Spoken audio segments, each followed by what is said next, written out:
الحمد لله كفى والصلاة والسلام على سيد الرسل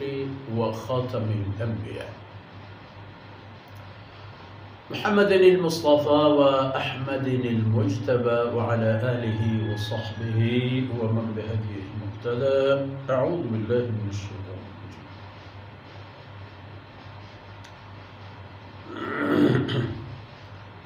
تلك آيات الله نتلوها عليك بالحق فبأي حديث بعد الله وآياته يؤمنون ويل لكل أفاك أثيم يسمع آيات الله تتلى عليه ثم يصر مستكبرا كأن لم يسمعها فبشره بعذاب أليم. سبحانك لا علم لنا إلا ما علمتنا إنك أنت العليم الحكيم. رب اشرح لي صدري ويسر لي أمري واحلل عقدة من لساني يفقه قولي واجعل لي وزيرا من أهلي رب زدني علما وارزقني فهما. ثم أما بعد. گرامی قدر بھائیوں، بہنوں اور پیارے بچوں،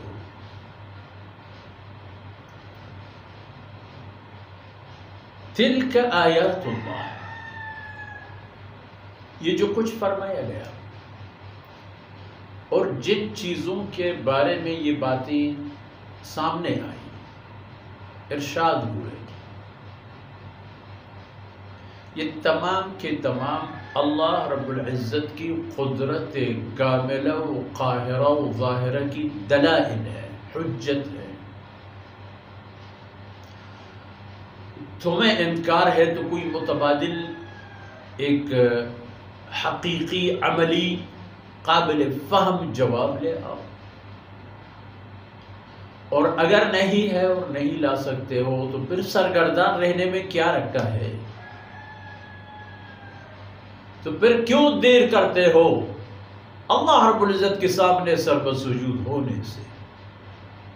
تاخیر کس بات کی؟ نتلوها علیک بالحق، اور ان آیتوں کو ان بڑی نشانیوں سے متعلق اللہ فرماتا ہے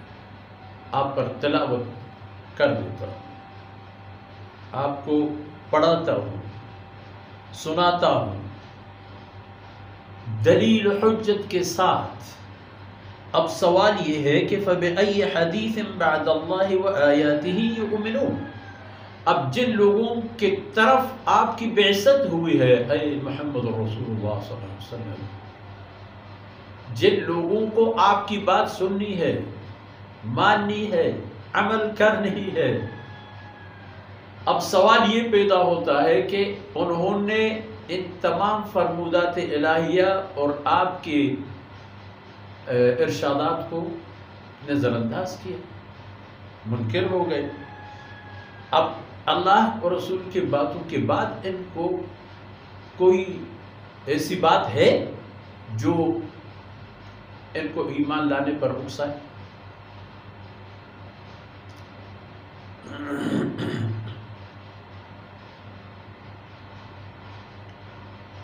فَبِأَيِّ حَدِيثٍ بَعْدَ اللَّهِ وَآيَاتِهِ يُؤْمِنُونَ، پھر کس طرح کی ایک بات ہو سکتی ہے جو اللہ کی باتوں کے علاوہ بھی ان کو ایمان لانے پر مجبور کرے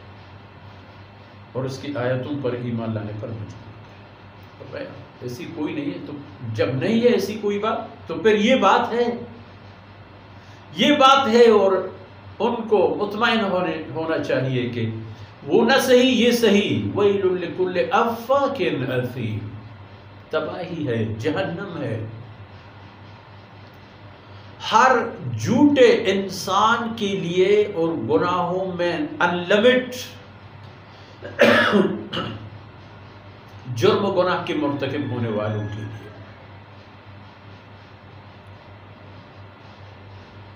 اور اس سے بڑھ کر جھوٹ کیا ہو کہ اللہ کی باتوں کو خاطر میں نہ لائے۔ حقیقت تو اللہ کی فرمودات ہیں، جھوٹ تو ان کی یہی کہنا ہے کہ یہ باتیں نعوذ باللہ غلط ہیں، ان کا یہ کہنا غلط ہے، ان کی یہ باتیں غلط ہیں، ان کی یہ باتیں جھوٹ ہیں، افتراء ہے۔ اور یہ آدمی اتنی بد نصیب ہے، اتنا بدبخت ہے کہ یسمع آیات اللہ تتلا علیہ، اللہ کی آیتوں کو سنتا ہے جو اس پر تلاوت کی جاتی ہے،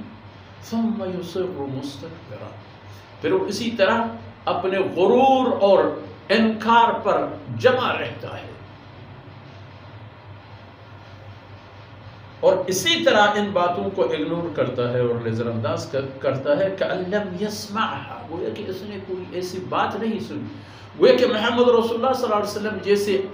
افضل ترین انسان سے اس نے یہ بات نہیں سنی کہ لا الہ الا اللہ۔ آج کے بعد دنیا کی تصویر اور تصور تمام لا الہ الا اللہ کے دائرے میں، اور لا الہ الا اللہ اس وقت مکمل ہوگا اپنے اہداف کے حوالے پر، یہ جملہ اس وقت مکمل ہوگا جب محمد رسول اللہ مانا جائے، اور محمد رسول اللہ صلی اللہ علیہ وسلم ہی اپنی قول و فعل و عمل سے، اپنی زندگی کے ایک ایک حرکت سے لا الہ الا اللہ کا ترجمان ہے، اس کے حقائق و دقائق کو عام کرنے والا ہے، کھول دینے والا ہے۔ جب یہ بات ہے کأن لم یسمعها، کہ گویا اس نے کوئی بات سنی ہی نہیں، فبشرہ بعذاب علیم، پھر اس کو بشارت دیجئے ایک دردناک عذاب کی، ایک ایسی عذاب کی کہ جس کی درد کی شدت سے وہ نہ کبھی جیتے گا اور نہ کبھی مرے گا، جینا اور مرنا دونوں اس کے لیے ناممکن، ایسی زندگی نصیب نہیں ہوگی کہ جس میں اسے زندگی سے لطف حاصل ہو، اور ایسی موت بھی اس پر نہیں آئے گی کہ جس سے اس کی جان خلاص ہو۔ فبشرہ بعذاب علیم، اس کو وارننگ دو، جیسے لفظ بشارت کی ہے، بشارت تو خوشخبری کو کہتے ہیں، لیکن اس کے لیے جو خوشخبری ہوئی ہے کہ عذاب علیم ہے، قائم و دائم عذاب، اور اللہ رب العزت نے یہ اعلان اور فیصلہ فرمایا ہے کہ محمد رسول اللہ صلی اللہ علیہ وسلم پر نازل شدہ اللہ کی فرمودات ہی سعادت کے ضامن ہے، اور ان سے ٹکرانا اپنے آپ کو تباہ کرنا ہے۔ دنیا اور اہل دنیا کے لیے کلمہ لا الہ الا اللہ کے علاوہ کوئی اور چارہ اور رستہ نہیں ہے۔ دنیا و آخرت کی سعادت چاہتے ہیں تو لا الہ الا اللہ کے سائے میں آ جائیں، اگر نہیں آئیں گے تو دوسری بات یہ ہوگی کہ ان کے لیے دائمی جہنم۔ اللہ رب العزت کوتاہیوں سے